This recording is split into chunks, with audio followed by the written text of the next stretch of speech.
kol vabalų rūgštys nepradėjo pažeisti lako ir kad lengviau nusiplautų. Bet mano atveju lavonams buvo jau 2-3 dienos. Pažiūrėkit, viskas tiesiog nusiplauna.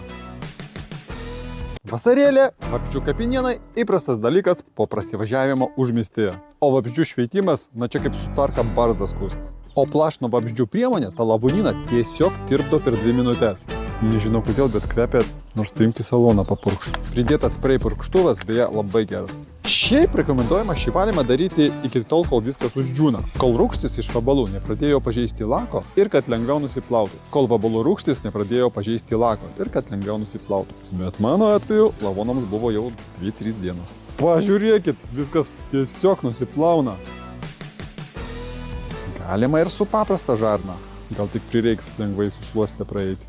Vienas kažkoks padaras niekaip nenorėjo keliauti į anapus, tad reikėjo paskatinti pirštų. Tikrai verta su savim turėti bagažiniai. Atvykę į plovyklą tikrai nekartą apsidžiaugsite, kad turite. Jeigu ką, instrukcija ant buteliuko trumpai ir aiški. Ir viskas, ledukas, seniuk, tu vėl blizgi. Fuo!